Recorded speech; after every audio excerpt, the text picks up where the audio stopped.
모서리 여러분 안녕하세요. 모퉁이 책방입니다. 오늘은 제가 정말 벼르고 벼르던 작품 하나를 리뷰하려고 합니다. 원서로 무려 478페이지에 달하는 파친코라는 작품입니다. 애플TV에서 이미 드라마하기도 했고 재미교포인 이민진 작가의 작품이라 이미 많은 관심을 가지셨던 분들도 있을 것 같아요. 저도 이 작품을 영어로 읽었는데 한국어로 읽을 때보다 확실히 훨씬 오랜 시간이 걸렸던 것 같습니다. 생일 선물로 영어판을 받는 바람에 제가 한국어로 읽을 수 있는 대안이 없었기도 했지만 판권이 이미 만료됐던 관계로 새로운 출판사에서 재계약을 해서 개정판이 출간이 되는 시점에 있는데 시중에서 한국어로 풀버전을 구하기가 어렵습니다. 한번 인터넷으로 확인을 해볼까요? 여길 보시면 1권만 구매를 하실 수 있고 2권은 기다려야 하는 것 같죠? 물론 제가 이 영상을 편집하고 올릴 때는 또 2권이 나올 수 있을 수도 있지만 이 영상을 찍는 시점은 8월 1일이고요.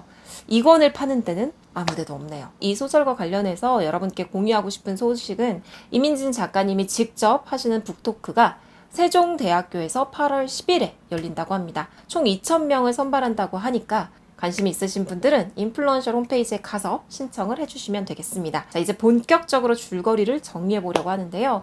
그 전에 여러분께 말씀드려야 할 것이 있어요. 크게 보면 이 작품은 1910년부터 1989년까지 자이니치, 즉 제1교포들의 이야기를 무려 4세대에 걸쳐서 다루고 있어요. 자, 여기 이렇게 두꺼운 책의 두께를 보시면 어느 정도 예감을 하시겠지만 서사가 매우 복잡하고 깁니다. 저도 이거 대본을 쓰면서 너무 길고 또 인물 관계도 복잡해가지고 과연 여러분께 줄거리를 효과적으로 전달을 할 수 있을까 걱정스럽기는 했는데요. 그렇기 때문에 조금 늘어질 수도 있으니 많이 응원해 주시기 부탁드릴게요. 참, 이번 리뷰는 스포가 있습니다. 파친코를 직접 읽고 싶으신 분들은요. 스포 얼러트 부분에서 영상을 멈춰 주시고 책을 직접 읽고 다시 모퉁이 책방을 찾아주시면 되겠고요. 줄거리를 다 알고 싶으신 분들은요. 영상을 끝까지 시청해 주시면 좋을 것 같아요. 자, 그럼 무려 80여 년간의 장장의 대서사시를 한번 시작해 보도록 하겠습니다. 우선 파트 1의 내용입니다. 1910년부터 1933년까지 부산 영도와 오사카에서 벌어지는 이야기를 다루고 있어요. 1910년 대한제국은 일본에게 주권을 빼앗기죠. 그의 27이었던 훈이는 비록 언청이의 절름발이긴 했지만 착하고 순한 양진을 만나 결혼을 하고 어렵사리 선자라는 딸을 낳게 됩니다. 이 세 식구는 부산 영도에서 하숙집을 운영하며 아주 넉넉하지는 않아도 행복하고 충실한 삶을 살고 있었어요. 무엇보다 훈이는 자신의 딸인 선자에게 충만한 사랑을 주곤 했죠. 하지만 이런 행복도 잠시 선자가 13살이 되던 해에 훈이는 결핵으로 유명을 달리합니다. 양진은 이제 남편 없이 하숙집을 어린 딸과 운영하게 되는데요. 물론 갖가지 어려움이 있긴 했지만 서로가 아끼고 언제나 훈이를 그리워하며 하루하루를 살아내죠. 그러던 1932년 어느 날 훤칠하고 잘생기며 옷도 멀끔하게 잘 차려입은 한 남자가 하숙집의 방을 구하기 위해 옵니다. 그는 바로 오사카로 건너가 자기 형과 함께 살 예정이었던 백이상 목사였죠. 그런데 공교롭게도 양진의 하숙집으로 온 그 다음 날부터 백이상 목사에게는 예전에 결핵이 도져 오사카로 가지 못하게 되었고 양진과 선자의 하숙집에서 몇 개월을 회복하는 기간을 가지게 됩니다. 한편 선자는 그 당시 혼전 임신을 하게 된 상태였어요. 상대는 오사카에서 온 수완이 좋은 사업가이자 거물인 고한수라는 남자였어요. 선자는 고한수를 깊이 사랑했지만 알고 보니 그는 일본의 아내와 그리고 세 딸이 있는 유부남이었어요. 고한수는 아기를 책임지며 집 그리고 먹고 살 것을 모두 마련해주겠다는 제안을 했으나 선자는 그의 제안을 뿌리치고 그와 헤어집니다. 그리고 어느 누구에게도 심지어 자신의 어머니인 양진에게도 아버지가 누구인지 말을 하지 않아요. 선자가 혼전 임신을 했다는 사실을 알게 된 백이삭은 문득 그녀에게 연민을 느낍니다. 원래부터도 백이삭은 심성이 매우 여리고 희생적인 사람이었어요.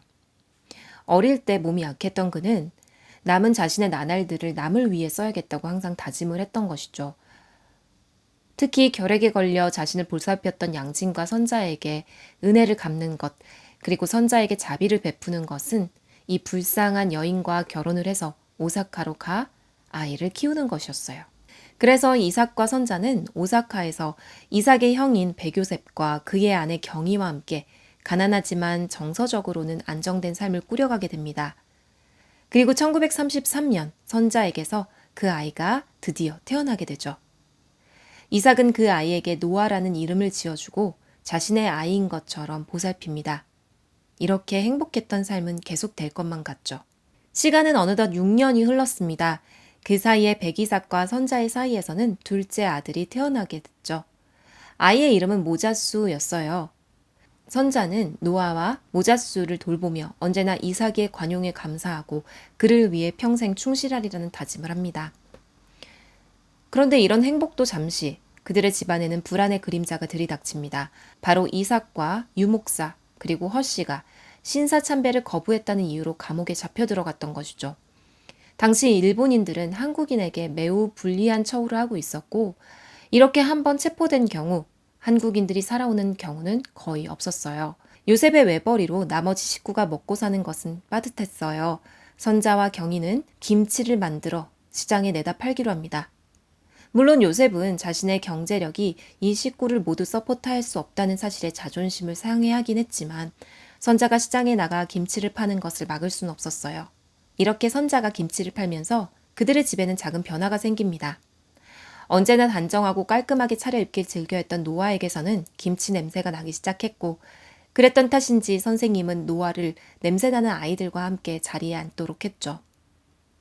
노아는 너무 빨리 철이 든 아이였어요. 이런 상황에 대해 불평하지 않았고 묵묵히 공부를 하며 이겨냅니다.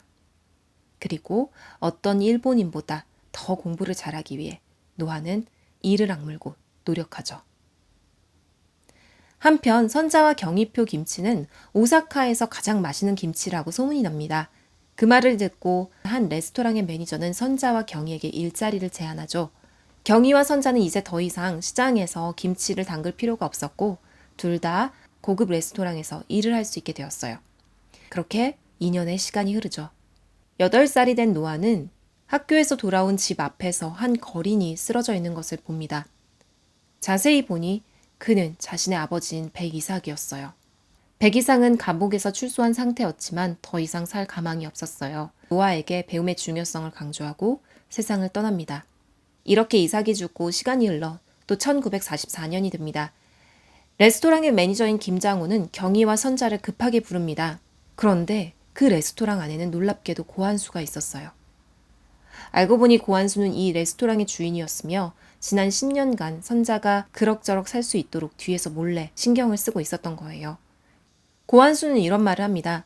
전쟁에서 일본이 지고 있으며 곧 미국이 일본을 공격할 것이기 때문에 빨리 대피해야 한다는 것이었어요.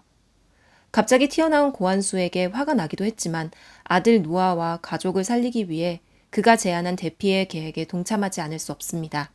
그런데 공교롭게도 그때 요셉은 나가사키에서 아주 좋은 일자리를 제안받게 되죠. 지금 받고 있는 주급의 2배는 받을 수 있는 직장이었어요. 결국 경희와 선자 아이들은 고한수가 마련해 놓은 대피처로 그리고 요셉은 나가사키로 각각 다른 길을 가게 됩니다. 고한수가 마련해 놓은 대피처는 감자 농장이었어요. 고한수는 영도에서 이곳으로 선자의 어머니인 양진도 데리고 오죠. 그리고 지속적으로 자신의 아들인 노아에게 관심을 가지며 특별한 애정을 품습니다. 고한수는 자신의 아버지라는 사실을 밝히지 않는 한 그의 곁에 머물고 싶어 합니다. 그러던 어느 날 나가사키에 폭탄이 떨어집니다. 요셉은 가까스로 목숨을 구했지만 이제 그는 마지막 날까지 부상의 후유증으로 고통 속에 시달리게 되는 생활을 하게 되죠. 어느덧 1953년이 되었습니다. 노아는 총명한 아이로 자라 와세다 대학을 진학하기를 꿈꾸죠. 하지만 경희와 선자가 벌어들이는 돈으로 노아의 학비와 요셉의 약값을 동시에 충당한다는 것은 거의 불가능한 일이었어요. 선자는 이때 처음으로 고한수에게 노아를 위해 학비를 지원해달라는 부탁을 하게 됩니다.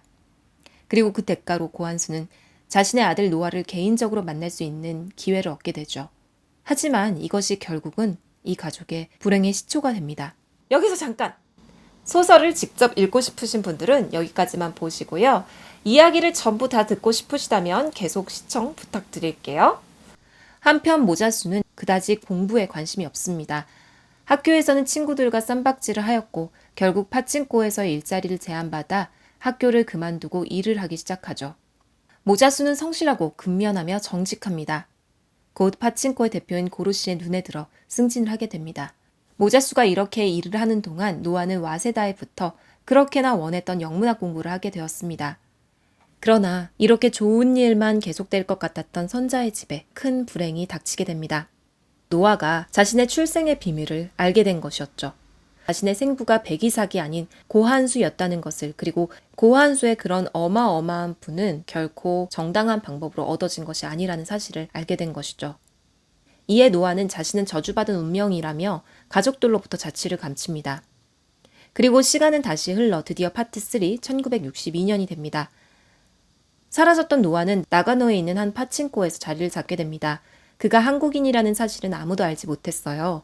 그곳에서 결혼도 하고 아이도 넷이나 낳지만 심지어 그의 부인에게도 자신은 한국인이라는 사실을 알리지 않습니다. 한편 모자스도 계속해서 파친코에서 일을 하며 유미라는 여자와 결혼을 하고 솔로몬이라는 귀여운 아들을 낳고 행복하게 삽니다. 그러던 어느 날 그의 아내 유미가 사고를 당해 죽게 됩니다.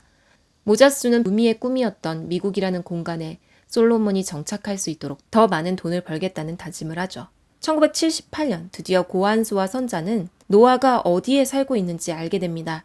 10수년 만에 선자는 부푼 마음을 안고 노아를 만나러 갑니다. 그러나 노아는 어머니의 등장에 꽤 당황합니다. 왜냐면 그는 여전히 어머니의 과거를 용서하지 못했기 때문이에요. 집에 한번 들리라는 말을 남기고 떠난 선자. 그날 밤 그녀에게 전화가 한 통 걸려옵니다. 노아가 선자가 가고 얼마 되지 않아 그의 사무실에서 자살을 했다는 소식이었죠. 나 진짜 여기서 잠깐 끼어들게요. 제일 납득이 안 됐던 부분이에요. 아니 진짜 16년 만에 어머니가 오셨는데 어머니 왔다고 바로 죽는 설정을 하다니. 아니 선자가 무슨 잘못이에요. 열심히 산 죄밖에 더 있습니까? 자기 아버지가 고한수고 야쿠자고 그래서 자기는 저주받고 쪽팔려서 대학도 그만두고 도망간 거 이해한다 이거예요. 정말 100번 양보해서 몇 년간을 절연하고 산 것도 이해한다고 칩시다. 아니 그런데 이렇게 갑자기 죽어버리는 건 정말 너무너무 충격적이고 저에게는 정말 이해가 되지 않는 그런 부분이기도 했습니다. 이민진 작가님 꼭 이렇게 끝내야만 하셨어요? 조금 흥분을 가라앉히고 다시 줄거리로 돌아가도록 할게요. 제가 여러분께 두 번째 스포 얼러트를 마지막으로 해드리겠습니다. 책을 읽으실 분들은 바로 여기서 영상을 멈춰주시면 좋을 것 같아요.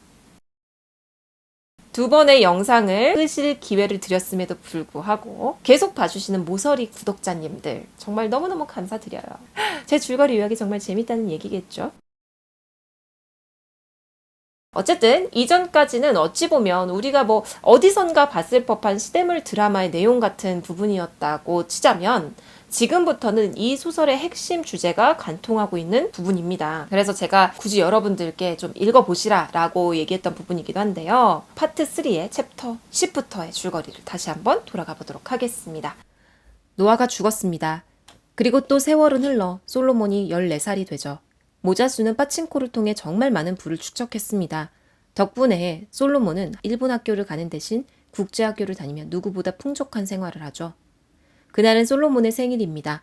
그의 생일 파티에는 일본에서 유명한 가수도 초청될 정도로 호화롭게 열립니다. 모자수는 자신의 하나밖에 없는 아들에게 모든 것을 다 해주고 싶습니다. 그것이 그가 파친코에서 지금까지 힘들어도 꾹 참고 일을 했던 이유기도 했죠. 자기가 겪었던 소외감, 고통을 아들에게는 물려줄 수 없다는 그 일념 하나였습니다. 공교롭게도 솔로몬의 생일 파티 날은 솔로몬의 비자를 갱신해야 하는 날이기도 했죠. 관공서의 직원은 솔로몬에게 10손가락의 지문을 찍게 합니다. 범죄자에게나 하는 이런 처사에 모자수는 광분을 합니다. 일본에서 나고 자란 자신의 아들인 솔로몬은 여전히 자인이치였을 뿐 사회적 경제적인 지위가 높아졌다고 해도 이방인으로서의 낙인을 지울 수 없었던 것이죠. 그날 모자수의 여자친구인 에츠코는 자신의 딸인 하나를 소개합니다. 하나는 아주 아름다운 아이였지만 일찍부터 어머니에 대한 애정 결핍으로 삐뚤어진 청소년기를 지나고 있었어요. 솔로몬은 하나의 아름다움에 반하였고 이 둘은 서로의 육체를 탐하며 뜨거운 사랑을 나눕니다. 그러나 14살의 사춘기 소년에게 쾌락을 선물했던 그녀는 어느 날 갑자기 사라집니다. 5년 뒤 하나에게 전화가 옵니다. 솔로몬은 미국의 콜롬비아 대학으로 진학을 하였고 앞으로 승승장구하게 될 성공의 가두를 달리고 있었죠. 그는 집으로 전화를 해서 하나의 행방을 알리고 가족들로 하여금 그녀를 되찾게 하죠. 대학 공부를 마친 솔로몬은 일본에 옵니다. 그리고 카주 씨가 운영하는 투자 회사에 들어가죠. 카주 씨는 솔로몬의 실력을 신뢰하고 있었죠. 어느 날 그의 회사에 하나 해결해야 될 일이 놓이게 됩니다. 골프장을 건설하는 데 필요한 한국인 노인의 땅을 사들여야 했던 것이죠. 그 노인은 절대로 일본인에게는 자신의 부동산을 팔지 않겠다고 버티고 있었어요. 카주는 이에 대해 솔로몬에게 말했고 솔로몬은 다시 아버지인 모자수에게 혹시 이 일을 해결해 줄 수 있냐고 묻습니다. 그런데 문제는 여기서부터였어요. 계약이 성사된 이후 며칠 뒤에 땅을 팔았던 한국인 노인이 사망했던 것이죠. 골프장을 건설하기로 했던 업체는 딜을 올스톱합니다. 그리고 이를 이유로 카주 씨는 솔로몬을 해고해버리죠. 그제서야 솔로몬은 이해하게 됩니다. 이 일본 회사가 자기 아버지의 인맥을 이용하기 위해 자신을 고용했다라는 사실을 말이죠. 결국 그는 여태까지 이룬 부와 증명해낸 성실성이 어떠하든 간에 상관없이 자인이치라는 사실로 편견 속에서 평생을 살아야 한다는 사실을 깨닫게 됩니다. 결국 솔로몬은 아버지에게 말합니다. 이제 저는 파친코에서 일을 하겠다라고 말이죠. 자, 여러분 바로 여기까지가 파친코의 줄거리입니다. 이야기를 정리하는 것만으로도 정말 엄청나게 길죠. 1910년부터 장작 80년간에 걸친 이야기를 풀어내려다 보니 저도 준비를 하는데 정말 너무 많은 시간이 걸렸는데요. 여러분들께 이 긴 서사가 잘 전달됐을지 정말 걱정스럽네요. 다음 시간에는요, 이 서사를 바탕으로 작가가 표현하고자 한 것이 무엇인지, 왜 미국에서 이 작품이 각광받았는지, 좋았던 점, 그럼에도 불구하고 모퉁이가 이 소설에서 아쉽게 생각했던 점은 무엇인지 자세히 다뤄보는 영상을 올려보려고 합니다. 다음 시간에도 많은 기대 부탁드리고요. 이번 줄거리 요약이 여러분께 도움이 되었다면 구독과 좋아요를 잊지 말고 눌러주세요. 자, 그럼 다음 시간에도 또 봐요. 안녕!